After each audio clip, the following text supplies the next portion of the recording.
Bienvenidos a este nuevo episodio de Presente.bo. Gracias por vernos, gracias a WD Studio por darnos el espacio y los equipos para grabar aquí en Santa Cruz. Hola Beto, hola Gaby, ¿cómo están? ¿Qué tal su semana? ¿Cómo la han pasado? Bastante bien, bastante interesante la semana, ¿no? En el panorama internacional vemos, por ejemplo, el Nobel de la Paz, ¿no? Que ha sido conferido a María Corina Machado y por otro lado, nuevamente, un nuevo presidente peruano, ¿no? Otro más. Otro más, ¿no? Gaby. No, yo igual para los perros, estoy enferma. No salgo de una para meterme en otra, pero aquí estoy. Sobreviviendo.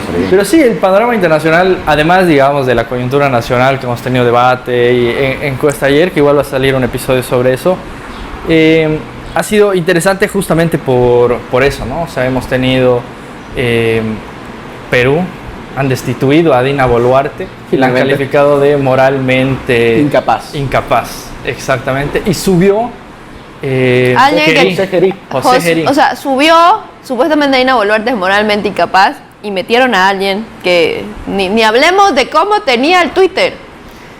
Hablando de Twitter, nuestro tema comparándolo favorito. con Dina, la verdad, comparándolo con Dina, sale o sea, mi tema favorito, los tweets. Claro. Literalmente. Pero no sabemos si son reales o sí. Sí, son. 100%. Tiene denuncias por abuso. Tiene.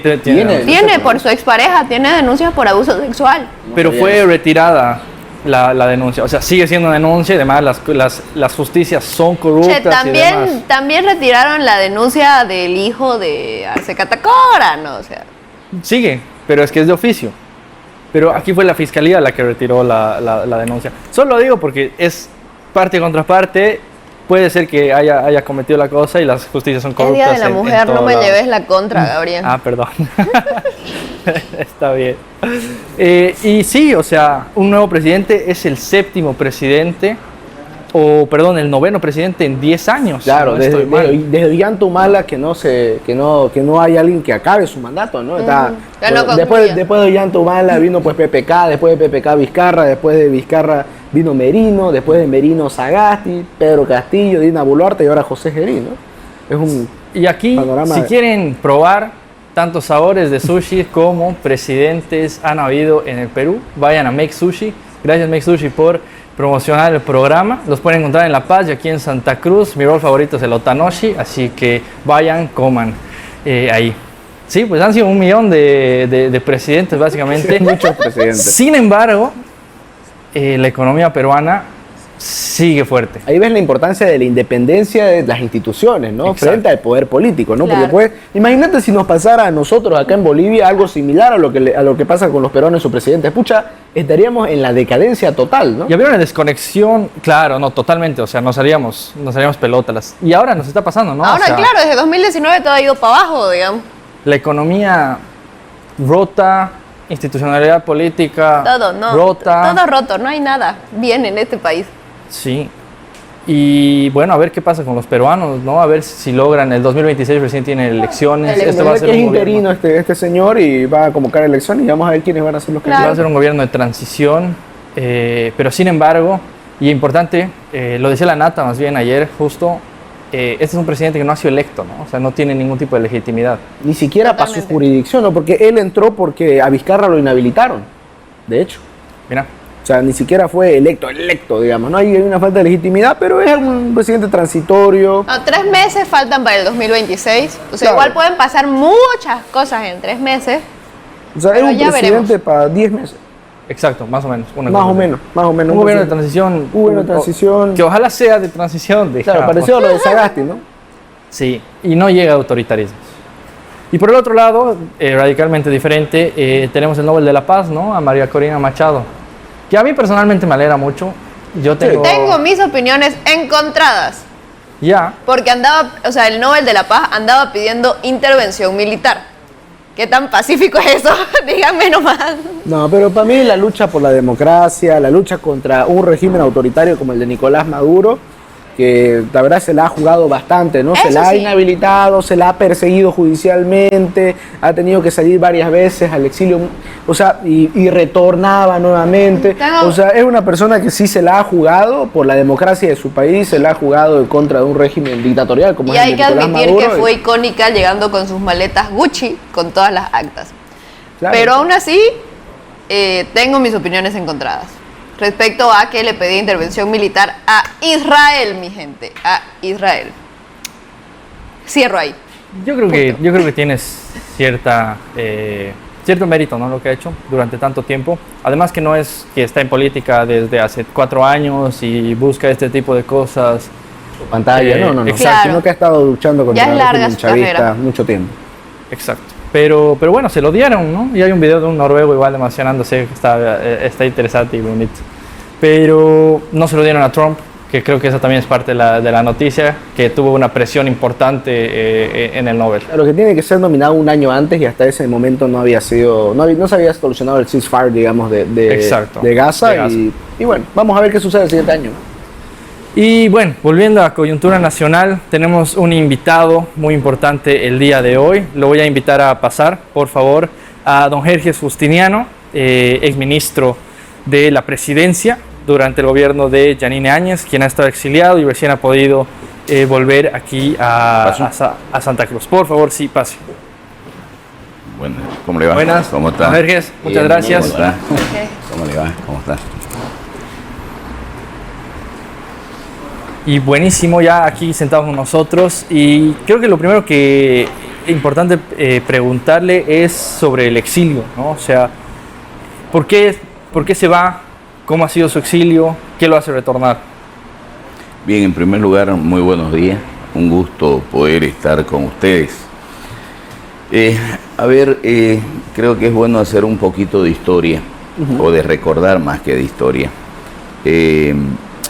Yo intervengo en los hechos sucedidos el año 2019 en mi calidad de abogado de Luis Fernando Camacho. Yo era abogado personal de él, no era abogado ni del comité ni de ninguna otra institución, sino abogado personal. En esas circunstancias yo estuve prácticamente desde que él fue a La Paz, estuve con él, y cuando hubieron los problemas, mucha gente se acercó a Luis Fernando en la ciudad de La Paz, y Luis Fernando lo que hizo fue delegarme para que yo me reúna con todas esas personas. Claro. Cuando finalmente Evo Morales renuncia, asume la señora Yanine, por mi vinculación o por mi cercanía con Luis Fernando, es que la señora me propone para ser ministro de la presidencia. Acepto en esas condiciones y desarrollo mi función. La función era, lo que ella me había pedido, era pacificar el país. Extrañamente, raramente, cuando el proceso de pacificación se podría decir que estaba casi concluido, ella decide cambiarme. Yo no tengo problema, obviamente, vuelvo a Santa Cruz y continúo mi labor como abogado de Luis Fernando todavía. Al poco tiempo que la señora deja la presidencia, asume Arce, resulta que se inicia este proceso penal denominado Golpe 1, que en realidad es el caso supuesto terrorismo. Esto se inicia más o menos en noviembre del año 2020 y ya para marzo del año 2021 ya Yanine Áñez aprendida. Claro. No, miento. Yanine Áñez todavía fue candidata para la gobernación en el Beni y perdió. Y después de eso fue que se la aprendió. Luis Fernando Camacho también fue candidato y ganó. Entonces en nuestras intervenciones nosotros decíamos, ¿cuál es la diferencia entre Yanine Áñez y Luis Fernando Camacho? Una es autoridad electa y el otro no. Claro, no. Igual con el caso de Pumari. Más claro, ¿no? Uno ganó y la otra perdió, ¿no? Entonces eso motivó que a Yanine Áñez prácticamente desde el mes de marzo del año 2022 se la tenga aprendida. Luis Fernando no. Sucedió hasta prácticamente diciembre del año 2022, cuando se hace un operativo absolutamente ilegal. Ya yo no era abogado de Luis Fernando. Luis Fernando decidió cambiar de abogado, me lo explicó por razones políticas. Nunca me dijo cuáles fueron las razones políticas, ¿no es cierto? Pero yo lo entendí. Yo soy una persona profesional, entonces obviamente, como todo profesional, si lo contratan y si le dicen ya no quiero, no hay ningún problema, no tengo por qué molestarme. Luis Fernando es mi gran amigo. Lo cierto es que ya yo no era abogado desde hacía prácticamente, yo fui abogado hasta octubre y a Luis Fernando, hasta noviembre, perdón, y a Luis Fernando lo meten preso en diciembre. Vino el tema de su audiencia cautelar, que duró como 3 días. Leo yo la imputación y me sorprendió algo en la imputación. La imputación dice que Luis Fernando Camacho cometió el delito por intermedio de su abogado Jerez Eutiniano. Dios, ya estuvo. O sea, claro. Y no lo imputan a Jerez Eutiniano, no lo citan a declarar, no lo agregan en la investigación y por el contrario, inician una serie de acciones que en teoría estaban investigando. En esa circunstancia, yo había tenido un infarto el julio del año 2022 y en diciembre, cuando voy a un chequeo médico, mi cardiólogo me dice, porque había sentido un pequeño dolor, me dice, no, está todo normal, me dice, pero sería bueno que te hagas este estudio, pero no lo hacen aquí, me dice, ándate al Brasil. Me voy al Brasil y estando ya yo en el Brasil, me llega una notificación en calidad de testigo, en el caso de Luis Fernando Camacho. A raíz de eso, yo presento un memorial, vi el sistema, pedí a uno de los abogados que intervenían en el proceso, que a través del sistema Justicia Libre, informático, se suba un memorial, se presente un memorial, y se presentó el memorial, indicando que yo estaba fuera del país, y además que me tomé mi audiencia de manera virtual. El Ministerio Público rechaza esa situación y por el contrario me cita para que al día siguiente o a los 2 días me presente sabiendo que yo estaba en el exterior. Yo conozco la Administración de Justicia, he cumplido 25 años como abogado, sé cómo se cambian las calidades en un proceso, a usted lo citan a declarar en calidad de testigo, le cambian la calidad y ya es calidad de imputado y hasta el otro día, mientras tanto, usted se queda reservado aquí más o menos. Claro. Y lo más probable era que pase eso. Estando en el Brasil, yo todavía decido volver, aún contra la sugerencia y el consejo de mi padre. Yo decido volver porque yo dije, bueno, voy a estar en Santa Cruz, me van a meter preso en el penal de Santa Cruz, ahí de alguna manera voy a tratar la forma de subsistir económicamente. Cuando de repente me dicen que no era en Santa Cruz, que iba a ser en La Paz, que era en Chonchocoro, obviamente me iban a cortar pues la posibilidad económica y no es pues la billetera de Jerez Eutiniano no es la misma que Luis Fernando Camacho. Entonces no iba a tener yo condiciones de eso. Y eso me hace pensar y reflexionar para volver. Y es por esa razón, más que todo, porque yo sabía que me iban a meter preso. Por una cuestión absolutamente ilegal, como es ese caso mal denominado golpe, porque nunca hubo golpe. Entonces tomo la decisión y me voy a Estados Unidos y en Estados Unidos pido asilo. Inmediatamente solicité prácticamente, lo que tardó prácticamente en mi solicitud de asilo fue el tiempo que tardaron en traducir la documentación que presenté como prueba, que fue más o menos 1 mes tardaron en traducirme y ya una vez tengo la traducción, presento mi solicitud de asilo, tengo calidad de refugiado todavía en Estados Unidos durante ese tiempo. A los 6 meses prácticamente me llega el permiso de trabajo, me llega el Social Security o el número de seguro social y desarrollo mi actividad en Estados Unidos. Prácticamente 2 años y 8 meses estuve en Estados Unidos y la verdad no tenía previsto volver, pero no porque no quiera, sino porque yo veía que las condiciones políticas no estaban dadas. Jamás, y ahí tengo que admitirlo, me sorprendió el resultado de las elecciones. Porque jamás me imaginé que el movimiento al socialismo del 56% del 2020 llegue al 3% del 2025. Y eso obviamente ya me hizo ver que era un cambio. El escenario político al menos había cambiado. Yo estaba en Estados Unidos no porque fui a buscarme la vida, no fui a buscar el sueño americano. Claro, fue como yo fui por una razón estrictamente política. Y al cambiar la situación, decidí volver.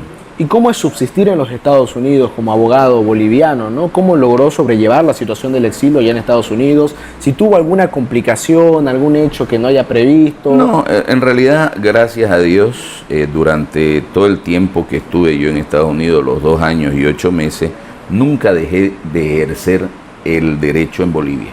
Ya. Yo ejercía a través de audiencias virtuales. Mis clientes, los que quedaron, porque obviamente disminuyó, ¿no es cierto?, mi volumen de clientes disminuyó considerablemente totalmente comprensible, porque el cliente lo que quiere es que el abogado vaya a la audiencia, esté ahí presente. Claro, es mucho más complejo que no esté el abogado. Claro, entonces, y los entendí, me dijeron que se estaban yendo, estaban buscando otros abogados, no hubo problema. Con los que me quedé, que fueron muy pocos, de todas maneras seguía yo trabajando de manera virtual, yo seguía haciendo querellas, demanda, acciones de amparo y seguía presentando apelaciones y todo, pero de manera virtual. Entonces eso me permitía generar ingresos en Bolivia, que yo gastaba mi plata que ganaba en Bolivia en Estados Unidos. Claro. No tenía problema, pagaba con mi tarjeta de débito sin ningún problema, hasta que vino la crisis de los dólares. Claro, ahí ya se le complicó todo, ¿no? Eso mencionaba. Un mes quise pasar mi tarjeta para pagar mi alquiler y no pasó. Claro.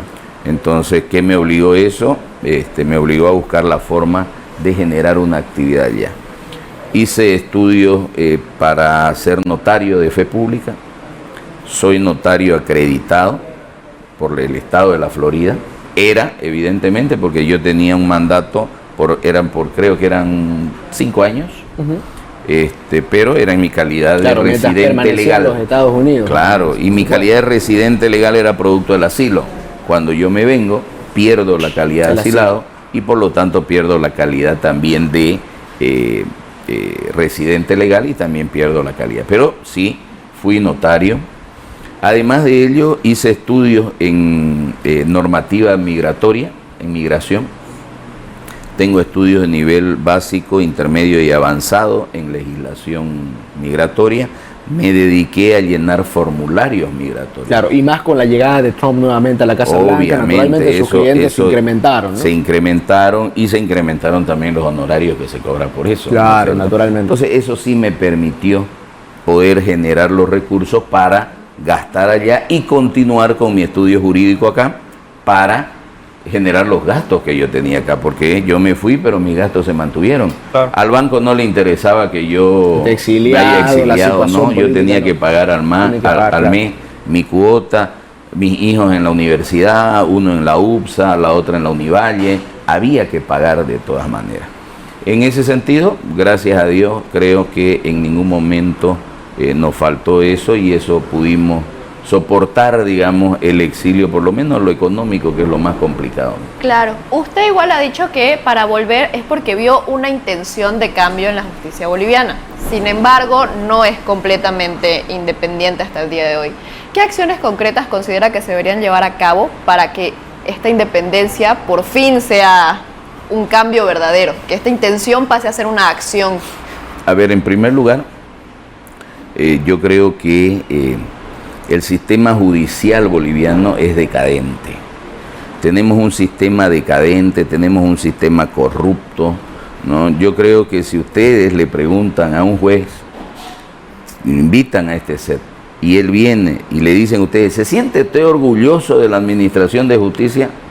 Yo le aseguro que le van a responder. Hay una poca confianza frente al sistema. No, ellos van a decir, yo respondo por mis actos, ¿no es cierto? No sé los demás, van a decir, y obvio, porque el sistema judicial es decadente. Creo que hay que realizar una reforma y debe ser una reforma estructural, que es decir, la estructura desde la raíz. Aquí no pueden haber reformas parche. Entonces tiene que modificarse desde el propio sistema de elección. En el momento que, y no digo que el ciudadano no tenga la sabiduría para elegir, y no digo que lo que dice ese aforismo jurídico, Vox Populi, Vox Dei, ¿no? La voz del pueblo es la voz de Dios, pero vemos que el pueblo se equivoca. Claro. Y hay varios ejemplos de ello. Los juicios mediáticos, por ejemplo. El juicio mediático es lo peor que puede haber, ¿no? El pueblo condena a quien es simplemente acusado. Entonces, creo que el sistema judicial debe cambiar desde la estructura. La propia Constitución hay que cambiarla. No podemos seguir eligiendo popularmente a nuestros magistrados del Tribunal Supremo y haciéndolos depender del poder político para ver quiénes son candidatos. Entonces, ¿eso qué quiere decir? Que no va a haber nunca una independencia. Eso hay que cambiar, hay que modificar el sistema, de selección de jueces, la idoneidad, yo creo que hay que cortar de cero. Claro. Y eso debe ser a través de una reforma profunda. Claro, que no sea algo meramente que corresponda a la coyuntura política, sino que sea algo estructurado verdaderamente para un cambio en la justicia, ¿no es cierto? Así es, sin lugar a duda eso debería suceder, ¿no? Y ahora, ¿cuál ha sido el rol de su padre antes, durante y ahora después del exilio? A ver, el principal y yo diría el único rol que él ha tenido ha sido un soporte emocional, ¿no? Un soporte emocional porque él ha estado muy preocupado por lo que me pasaba. ¿No? En algún momento él fue a visitarme. Mi padre tiene 85 años. Sí. A sus 84 años, y obviamente entenderán que para una persona de 84 años no es fácil viajar sola. Él viajó solo, llegó hasta Orlando, me dio una sorpresa y como yo le dije en esa oportunidad, al final y al cabo el exilio nos acercó, porque a partir de eso conversábamos más seguido. Cuando yo estando aquí, ¿no? Es más, miren ustedes, qué ingrato que llega a ser uno, ¿no? Yo desde que llegué el día sábado de la semana pasada, una semana exactamente, estuve con mi padre, conversé con él, en toda esta semana no lo llamó. O sea, en el exilio era más seguido el flujo, la comunicación. Por eso les digo, el principal soporte, la principal ayuda que yo tuve fue emocional por parte de él. Claro, la situación apremiante, claro, soporte emocional. Inicialmente él desarrolló una labor mediática de defensa de su hijo, ¿no es cierto? Sí. Y siempre estuvo él en ese rol, él siempre me decía, yo voy a hacer lo que sea necesario para que volvás, me decía, ¿no?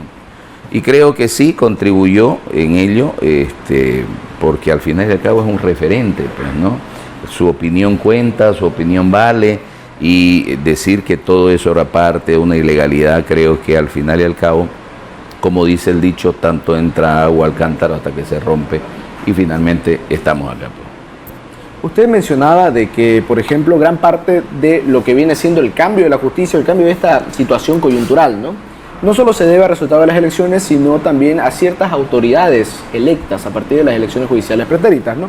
¿Cree que el rol, por ejemplo, de Romer Saucedo ha sido definitorio en el cambio que ha existido referente a la coyuntura política y el derecho? Yo no diría de Romer Saucedo, ¿no? Porque individualizarlo como Romer Saucedo creo que sería un aspecto, en primer lugar, injusto. Ya. ¿Por qué? Porque las decisiones que él toma como presidente no son unilaterales. Él tiene que tomar decisiones colegiadas, de lo que es la sala plena del tribunal. Y creo que ahí ha habido un apoyo, ¿no es cierto? Yo creo que son decisiones del órgano judicial en su cabeza, ¿me entiendes? Que esto, y yo he sido claro, ¿no? Es una intención que hay en este momento de las máximas autoridades de cambiar la justicia, pero no ha cambiado la justicia. La justicia sigue siendo tan lenta, pesada, corrupta, o sea, eso no ha cambiado. Puede que cambien las cabezas, pero eso no quiere decir que cambie el resto de la estructura del órgano judicial. Pero sí, eso de alguna manera sirvió también para que sea uno de los factores que incidieron en mi retorno. ¿Piensa retomar su actividad política? ¿En qué condiciones lo haría? A ver, y no me río por eso. Si ustedes miran en Wikipedia, buscan Jerjes Justiniano Atalá, dice político boliviano, dice. Yo no pertenezco a ningún partido político, ¿no es cierto? En segundo lugar, si definimos la política como la ciencia que procura la toma del poder, porque es eso la política, claro, ¿no es cierto? Yo nunca he sido político. Nunca he participado de un partido político. Postulé hace aproximadamente 6 años atrás para ser fiscal general y le piden, entre uno de los requisitos, es la constancia de no tener militancia partidaria. Yo no tengo militancia partidaria.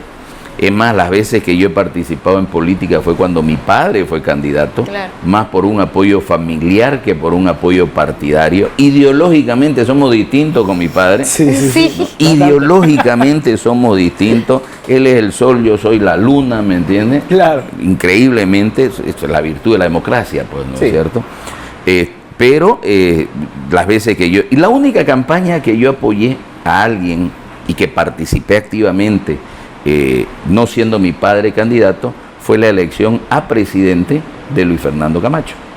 Luego no participé sin ser miembro de Creemos, porque yo no era parte de la estructura de Creemos, ni militancia, a tal extremo que cuando no fue candidato, cuando no ganó, ya yo me retiro prácticamente, claro. No tengo ningún... ¿Más relacionado a algo logístico, asesoramiento? Nada, ¿qué aspecto con Luis Fernando Camacho, por ejemplo?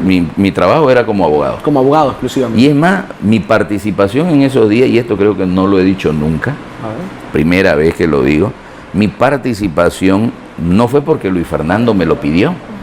Su papá me llamó el tercer día de paro, el 2019, hasta el tercer día yo estaba en mi rotonda, iba, venía, ¿no es cierto? Sin embargo, el tercer día su papá me llama y me dice, doctor, ¿por qué usted no está al lado de mi hijo? Porque no me ha pedido, le dije, bueno, y me dice, no, yo le puedo pedir por favor que usted lo acompañe.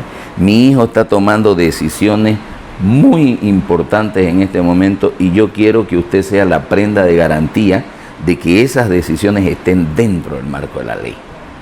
Entonces le dije yo, mire, pero no tengo en qué ir, no, yo mando y lo recojo, porque yo, ¿qué iba a pasar? Diciendo, mire, soy jereutiniano, voy al comité cívico, no me iban a dejar pasar, claro, en la rotonda, ¿no? Y de mi casa al comité cívico era lejísimo, pues, ¿no?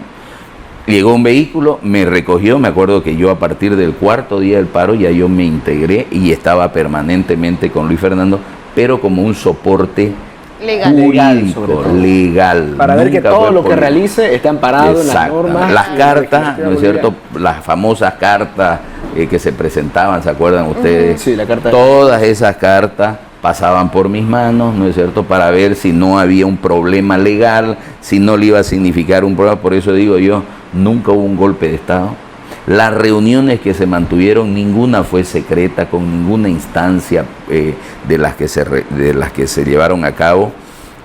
Fíjense ustedes que inclusive el video en el que dicen que fue lo que Camacho se confesó y confesó el golpe, dicen, ¿no es cierto?, los masistas, ese video donde dice que ya está todo hablado con los militares y los policías, nunca él dice me reuní yo con los policías, con los militares, nunca, porque nunca sucedió, porque las reuniones que teníamos nosotros, ninguna de ellas era de carácter ilegal. Mi participación nunca fue política, nunca he sido político, mi nombramiento no fue por político, ¿no es cierto? Fue por esa vinculación, por haber tenido contacto con organizaciones sociales que pudieran haber contribuido al proceso de pacificación. Por lo tanto, no soy político. Justamente hablando de aquello, usted menciona, primero mencionaba su paso como ministro, ahora su paso paralelo, si quiere, a la política boliviana. Mi pregunta es, ¿cómo ha sido este proceso de discusión de la ley para la pacificación del país? ¿Cómo ha sido estar en ese momento histórico y tener la chance de construir este tipo de ley? Fue muy complicado, ¿no es cierto? Más que la ley, porque la ley fue el resultado de... Claro. ¿Okay? Fue el proceso de diálogo y de concertación. ¿Y qué tal? ¿Qué ha aprendido de aquel proceso? Mire, ¿Qué ha visto? ¿Qué se ha enterado, digamos, de la Bolivia profunda? Yo aprendí algo, que cuando hay un problema y existe voluntad para solucionar el problema, por más que las posiciones sean encontradas, si existe voluntad, si existe honestidad y si existe la intención de poder solucionar el conflicto, se puede hacer. Tuvimos que sentarnos en el Alto, en la ciudad de La Paz, en Cochabamba, en Santa Cruz, como parte del eje, porque si el eje estaba, como decía Evo, ¿no es cierto?, con un cinturón donde no se podía ni entrar ni salir, se complica todo el país. La integración que tiene el Beni con el país es a través de Santa Cruz y de Cochabamba. Ya por arriba, por el lado de La Paz, es más complicado. Cochabamba es la integración con Oruro, Potosí, Tarija, Sucre, por lo tanto era el eje el que estaba complicado. Y nos sentamos con todos los sectores, con los cocaleros, tuve reuniones con las 6 federaciones del trópico de Cochabamba, con las Bartolinas Sisa, con los interculturales, con la Federación de Juntas Vecinales del Alto, que es una institución muy fuerte, con la Asociación de Padres de Familia, que es una organización muy fuerte en cuanto a la movilización, con la Asociación de las 20 Provincias de La Paz, aquí en Santa Cruz, con todo lo que eran los interculturales, la CIDOB, con lo que es la única de trabajadores de Bolivia, o sea, con todos nos sentamos. ¿Qué aprendí? Aprendí que con el diálogo sincero se pueden lograr resultados, aún cuando el clima era terrible, era el peor de todo. Yo creo que hace años que no vivíamos eso. Algo de ese estilo, ¿no? ¿No es cierto? Claro. Porque sabes de Goni, ¿no? Claro, obvio. No, y lo de Goni fueron 2 días. Claro. Lo de Goni fueron 2 días, ¿no es cierto? Con un amotinamiento, obviamente gente fallecida, que es lo más lamentable, pero no fue un proceso tan largo. Claro, porque yo recuerdo que usted sí se había quedado, porque yo me acuerdo que también lo transmitían a través de Bolivia TV, que eran parte de los diálogos, al menos los que sucedían dentro de Palacio de Gobierno. Sí. Porque yo recuerdo que usted fue uno de los pocos que se había quedado hasta el final, ¿no? Porque yo recuerdo a Yanine irse, a Murillo cabeceando igualmente, porque se quedaban hasta altas horas, ¿no? Claro. Fue un proceso sumamente complejo, ¿no? Esa reunión yo creo que fue histórica, porque esa fue la reunión que culminó, porque al día siguiente se planteó la ley para convocar a elecciones. Claro. Entonces, y porque fue después de esa reunión. Y esa reunión fue clave, creo. Yo le pedí a la presidenta, no le pedí, yo le indiqué que ella debía dirigir esa reunión porque ella era la presidenta, y ella me dijo, no, yo prefiero que lo haga usted. Y en esa reunión prácticamente nuestra intervención fue la de ser el intermediario entre todas las posiciones, y finalmente llegamos a un acuerdo y al día siguiente se aprobó la ley y hubo convocatoria de elecciones, y esa convocatoria de elecciones fue la que terminó prácticamente de pacificar al país. Y sobre la situación de Yanine Áñez específicamente, que es mucho más compleja, ¿no? Porque por un lado la situación de Luis Fernando Camacho, de Pumari, no existía como tal una sentencia, ¿no? Pero en el caso de Yanine sí existe una sentencia. ¿Cómo ve el porvenir de la situación jurídica de la señora Áñez? ¿Cree que en algún momento se puede dilucidar su liberación o su salida de la cárcel? No, yo creo que sí, sin lugar a dudas. No lo conozco los detalles, pero sí conozco la generalidad del proceso. Y en realidad, ¿por qué se llama golpe 2? Porque se partió ese proceso, porque ella inicia dentro del proceso juntamente con Luis Fernando y todo lo demás. No es parte de la denuncia inicial. A ella le incluye una ampliación de denuncia de la Procuraduría del Estado, y ahí es que la incluyen a ella. Por resoluciones contrarias, si no me equivoco, No. Primero viene ella incluida dentro del mismo proceso. Cuando los plazos estaban venciendo, a alguien se le ocurrió una genialidad de decir, lo partiremos el proceso, ¿no? Y este proceso lo vamos a hacer por resoluciones contrarias a la ley, y este proceso por golpe de Estado. Este proceso por resoluciones contrarias a la ley corrió más rápido. Se hizo etapa de investigación, se hizo juicio oral, se hizo apelación restringida, se hizo recurso de casación y se ejecutorió una sentencia por 10 años. En el caso, por ejemplo, de Luis Fernando Camacho y de los demás, aun cuando ese caso había iniciado antes, recién están en fase de juicio. Recién en fase, o sea, no hay apelación, no hay casación.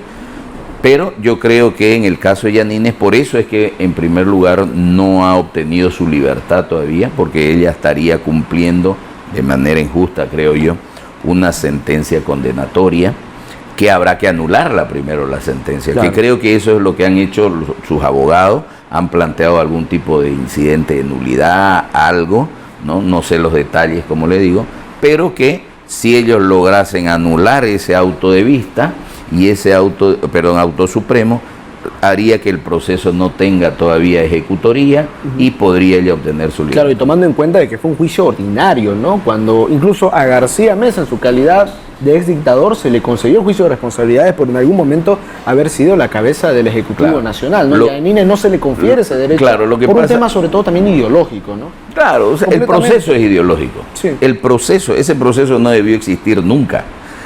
Y lo que pasa es que ellos dicen, y cuando digo ellos me refiero al MAS en realidad, lo que pasa es que no podía ser un juicio de responsabilidades porque en realidad a ella de lo que se le acusa es de autoproclamarse. Sería reconocer. Y cuando ella se autoproclama, dice, no era presidente todavía.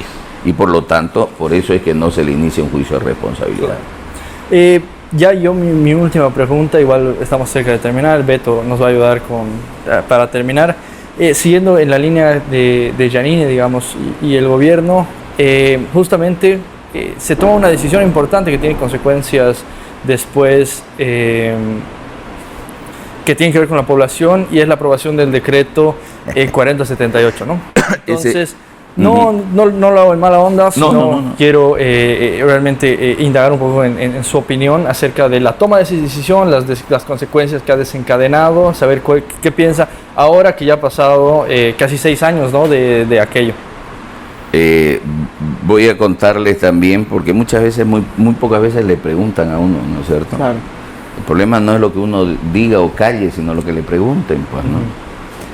Nunca me preguntaron esto, por ejemplo. ¿Cuál mi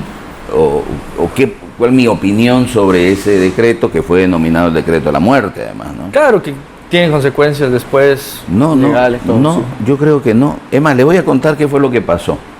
El día que juramos como ministros, inmediatamente nuestra primera reunión de gabinete era para tratar el tema de la salida a las calles de los militares para tratar de pacificar al país. ¿Por qué? Porque la policía había dicho que se le habían acabado los insumos químicos, es decir, los gases, y por lo tanto no tenían, y el ejército sí tenía, y podían ellos salir a disuadir y todo lo demás. Sin embargo, el ejército, después de la experiencia de lo que había sucedido en la famosa guerra del Galler, Octubre Negro, dijeron, sin una orden no salimos. Claro. Y además queremos un decreto. Entonces yo recuerdo que fui el último de los ministros en llegar a la reunión de gabinete y estaban todos discutiendo si se debía firmar o no se debía firmar eso. Uno de los ministros, agarra y dice, además él muy técnico en su profesión, él era un ministro del área económica, él dice, yo no le entiendo al área legal, yo no le entiendo a esto es legal, dice. Si lo firma el doctor R, yo lo firmo, dice. Entonces lo leo el decreto supremo y no decía nada que la ley no lo haya dicho. O sea, era una exigencia, digamos, para cumplir un formalismo y para garantizarse. ¿Qué decía el decreto supremo? Que las Fuerzas Armadas podían hacer uso de la fuerza en caso de legítima defensa. Yeah. Eso lo dice el artículo 11 del Código Penal, aprobado el año 1973. ¿Era necesario decirlo en un decreto supremo el año 2019? No. Decía que en caso de estado de necesidad también podían hacer uso de la fuerza, siempre con proporcionalidad. También, eso decía el decreto. Y también lo decía eso el Código Penal. Por lo tanto, no era nada nuevo, no era que iba a generar impunidad. El Código Penal dice que están exentos de responsabilidad penal los que realicen o los que lesionen un bien jurídico, pero en legítima defensa o en estado de necesidad. No era necesario que el decreto lo diga, pero lo exigieron. Yo le digo, no hay problema. Y lo otro decía que para que puedan salir a las calles debía cumplirse con todo un procedimiento logístico que estaba aprobado en un decreto supremo que lo había aprobado Carlos Mesa cuando fue presidente. Yeah. Por lo tanto, no era nada nuevo. Entonces yo agarré, me recuerdo, estaba el decreto supremo en blanco. Nadie quería firmarlo porque parecía que daba miedo.